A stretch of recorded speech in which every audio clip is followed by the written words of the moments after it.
Hello, and welcome to the course. I'm Stephen, your host today, and I'm speaking with Professor Salikoko Mufwene from the Department of Linguistics. Professor Mufwene is the Edward Carson Waller Distinguished Service Professor of Linguistics in the college, and the professor on the Committee on Evolutionary Biology, the Committee on Conceptual and Historical Studies of Science, and the Committee on African Studies. He's also the founding editor of Cambridge Approaches to Language Contact. He's here to talk to us about his career path and how he became a University of Chicago professor.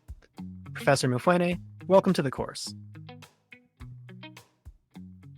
My name is Salikoko Mufwene. I'm a professor of linguistics at the University of Chicago. All right. So, first two questions to start off. One, could you just give us a general high-level overview of your path from your college years towards where you are now at UChicago? And a follow-up to that would be, how would you explain your research to a layperson? Like, how would you explain your interest to someone who is not in the field of linguistics? Okay, I attended college in the then Republic of Zaire, and I came straight to the University of Chicago for graduate school. And then after I graduated with a PhD in linguistics, I went to the University of the West Indies, where I taught for 8 years and retooled myself into what we call Creolistics, the study of Creole and Pidgin language varieties. And then from there, I came to the University of Georgia, where I taught linguistics for 10 years before I was invited to join the Department of Linguistics at the University of Chicago. And I have been here since December 1991. I have described my research area in various ways, depending on how my research has been growing. I originally told people I do Creolistics. Then I became interested in something bigger, focusing on the ways in which European colonial languages have changed in the colonies. And then after that, I became interested in globalization and language because starting in 1992, linguistics became more and more interested in the topic of language endangerment, by analogy to endangered species. Mm-hmm. And since I had developed an approach that I call ecological in dealing with ways in which the European languages have changed in the colonies, and basically they have diverged from the metropolitan varieties that had been brought to the colonies. And then I wanted to apply that model in dealing with the endangerment of languages. And I also came to the conclusion that although globalization as typically invoked in the literature is relevant, it is too broad. The endangerment of languages is a local process that is influenced by various local factors, especially population structure and the distribution, whether the population is segregated or non-segregated, and whether a particular colony is culturally assimilationist or is not assimilationist. And of course, that is all correlated also with the distribution of power, economic power, political power within a particular population. But also something else happened in my career. A colleague of mine was that now, starting comparing the emergence of Creoles in plantation settlement colonies with the emergence of language in mankind. And I was very critical of that particular correlation. And so I became more and more interested in the evolution of language in mankind. And I also found the research area as fertile ground for me to test again my ecological approach to language.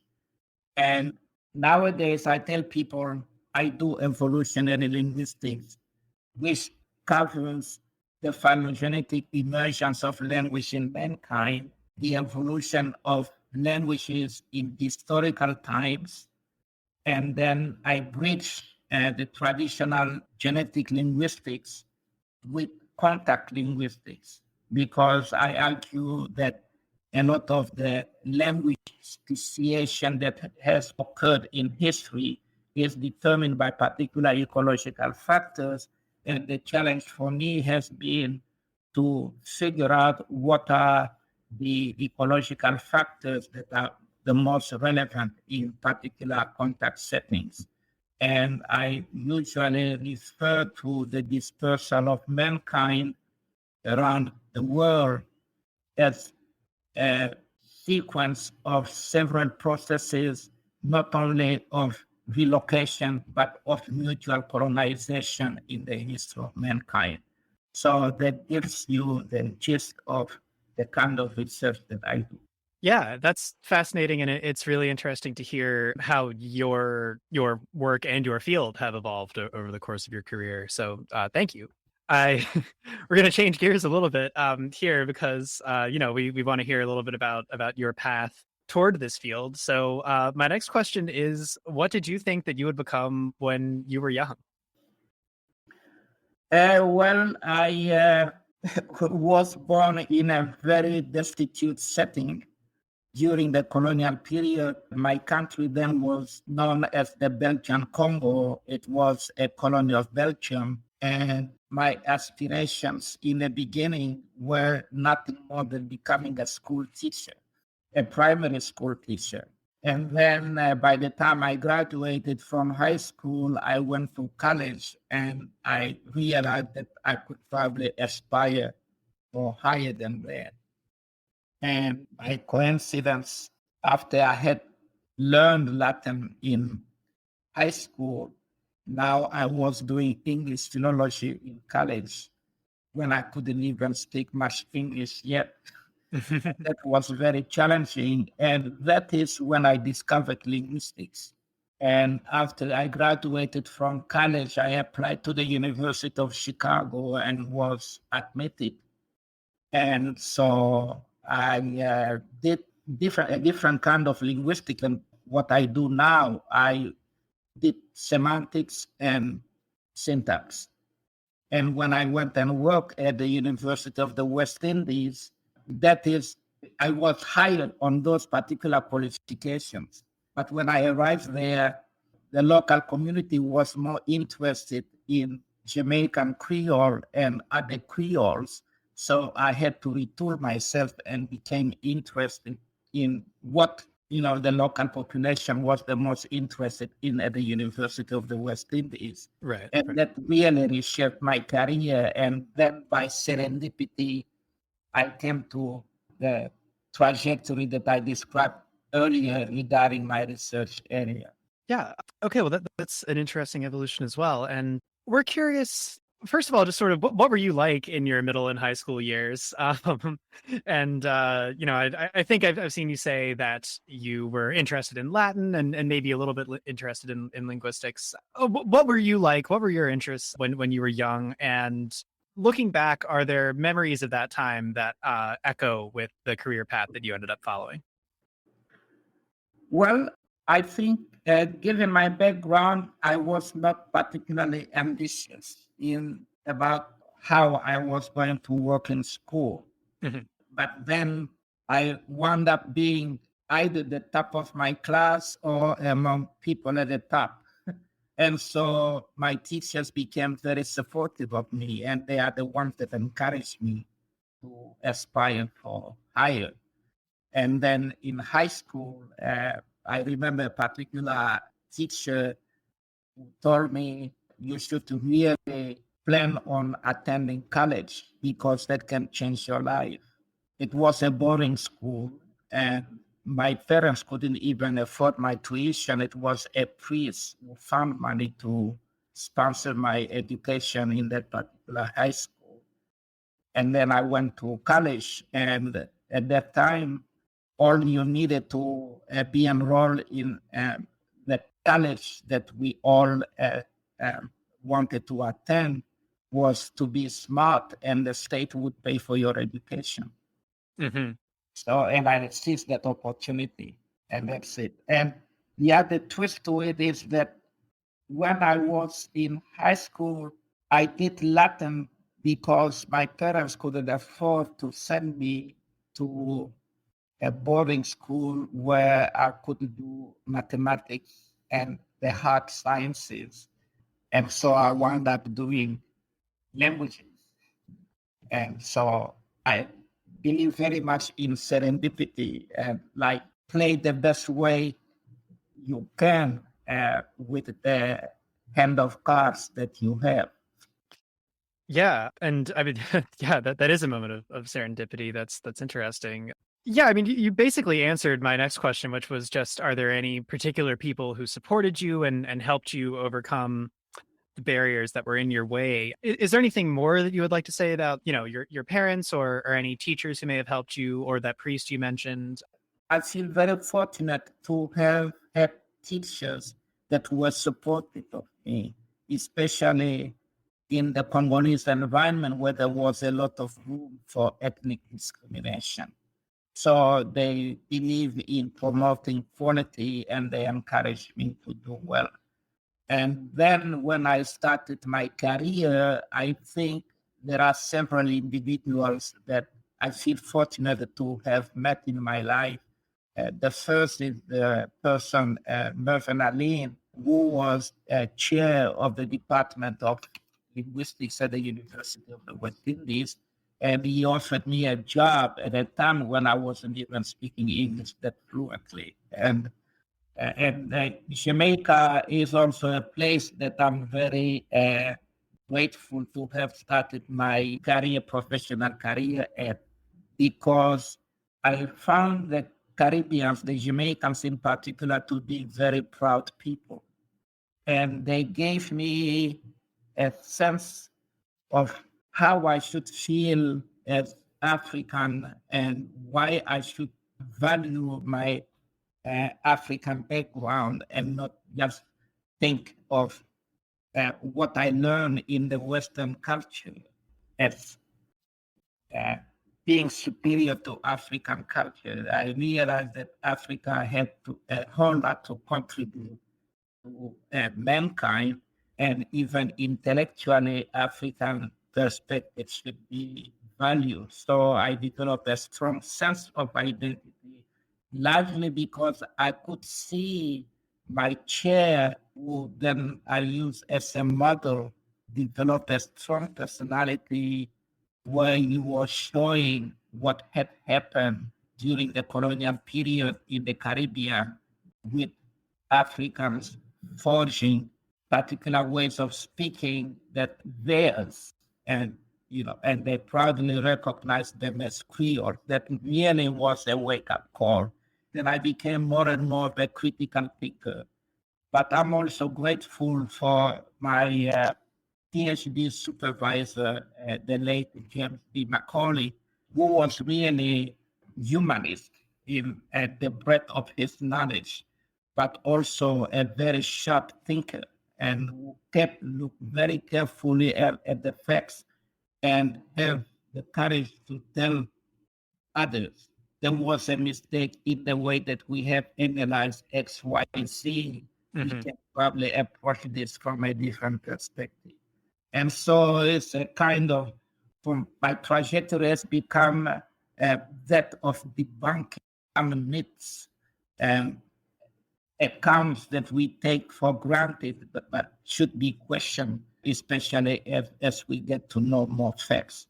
And I have done this the most in accounts of how Creoles have emerged. Yeah, well, I'm glad that there are people out there, taking a second look at these assumptions, and that's really cool to hear. You've talked about the fact that there was a fair amount of just sort of serendipity that led you to this path. I wonder, was there a moment when you decided, to sort of go all in on this? Was there a moment when you decided, I want to be a professor?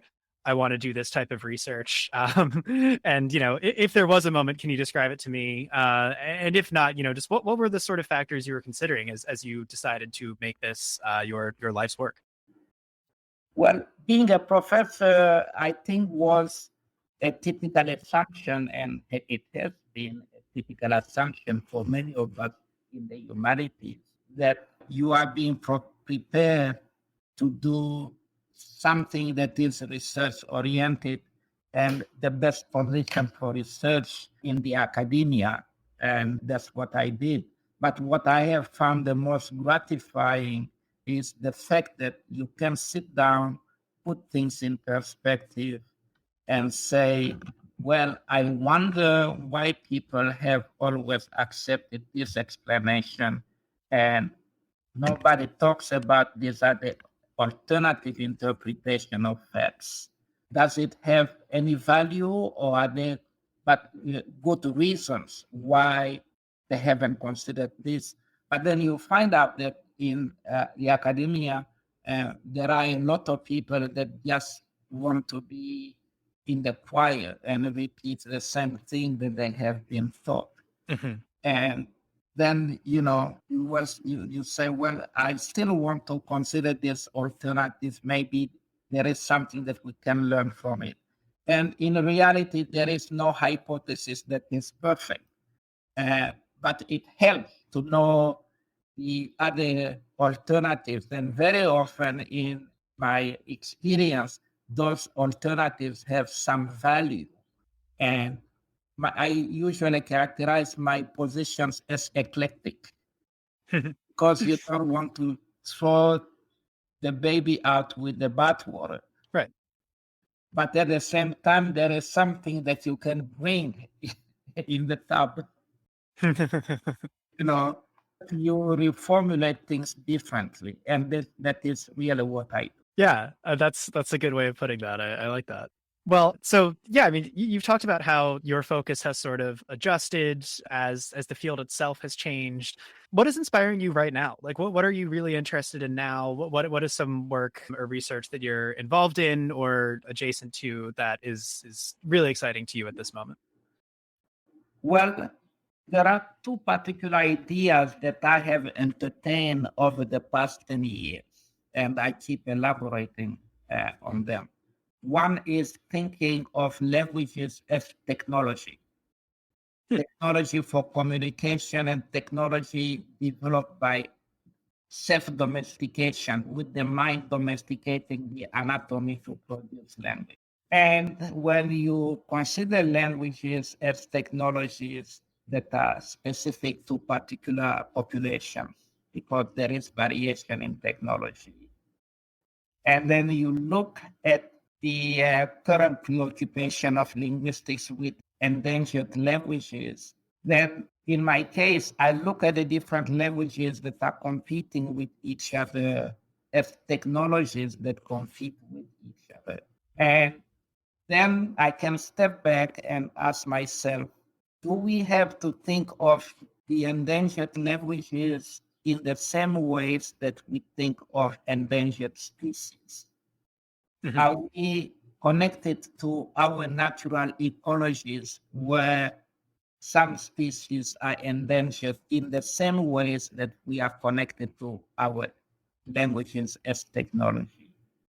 Or could it be that for some people, when they face, they have a choice between two or three competing technologies, the question is, which one is the most beneficial to them? Which one is going to help them gain a more comfortable living? And then you look at things from a different perspective, and then you realize that some of the popular accounts, the popular narratives regarding uh, language endangerment are really questionable, because in my perspective, they have reflected more the views of linguists than the views of the language practitioners. And that is how I approach that subject matter. And of course, I become a kind of iconoclast in this particular context. So I think you've touched on a lot about why this work is important and what really fascinates you about it. But I'm curious, like, what is the most gratifying thing that you do in your field? Like personally, like what makes you feel good about doing this research and this work? The point is to really learn. It's not a matter of whether or not you are going to convert a lot of people to your ideas. I'm grateful that there are some people that are convinced by my positions. But the most gratifying thing for me is whether or not I have a better understanding of the subject matter. Yes, and that is really the bottom line. And we come with different understandings of things in a population, and a population is not expected, shouldn't be expected to be homogeneous and uniform. And when we have diverse points of views, we can hopefully exchange those views collegially with one another and find out uh, where what may be mistaken in the way that they are interpreting things. And so when you practice this kind of scholarship, you must also be a good reader, a good listener, and then become your best critic. Because sometimes when you get criticism from outside, you really have to be quite critical in the sense you have to figure out which criticism is really right on target and Right. is constructive, and and which are the criticism shouldn't be taken too seriously because it's more in the context of gatekeeping rather than trying to figure out what is the most adequate explanation of facts. That's interesting. If I may ask a follow-up to that, I mean, how do you evaluate that for yourself? How do you determine what criticism you really need to address and you think really is constructive versus what is, as you said, gatekeeping? It's a matter of taking a step back and looking at your own analysis with some perspective, how it stands relative to the other accounts. Are there certain things that the alternative accounts explain better than your own view? And if this is the case, does it mean that you have to trust your own position? Or in some cases, which are the most common, you really just have to make certain adjustments. And when it comes to theories are more or less like technologies too. But they are the kinds of technologies that help you shed light on how things operate in the universe. And there are technologies that are good for some purposes and not for some others, and so forth. And you have to figure out whether you have to be more eclectic and try to integrate the strengths of the different technologies into a new technology, that is the strengths of the different theories into a new theory, and that produces a modification of your own position, and that's how you make progress. Right. Yeah. Thank you. Thanks for delving into that a little. I appreciate it. So we have about 5 minutes left in this session, and I mean, you've been in Chicago for a while, and I would imagine that you're pretty happy with your position there, and it sounds like you are very engaged with what you're doing right now. But one question we wanted to ask is there something you'd aspire to do beyond where you are at this moment? I mean, are there other things that you want to pursue in your career or just other avenues that you hope to still take?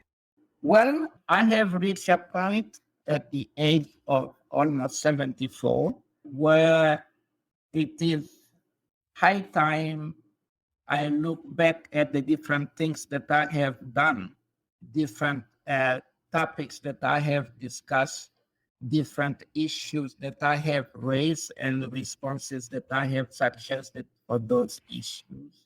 Mhm. And but I would like to be remembered for an integrated view of what I have contributed to linguistics and other related disciplines. And I want to write a book about that. Interesting. And maybe not one book, but 2 or 3 books that are on specific topics.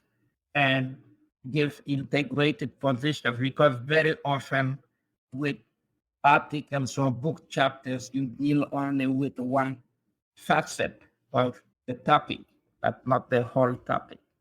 And now I can come up with something more comprehensive that shows how the different positions that I have articulated are integrated and how they can also be adjusted. Because once you bring them together, you may notice that they don't cohere that well, and it's time to address that particular part of it. You don't want to sound self-contradict. But the other thing is that after spending so many years of my life with my nose in the books, would like to spend more time with my family and catch up on my family life before it's too late and enjoy it.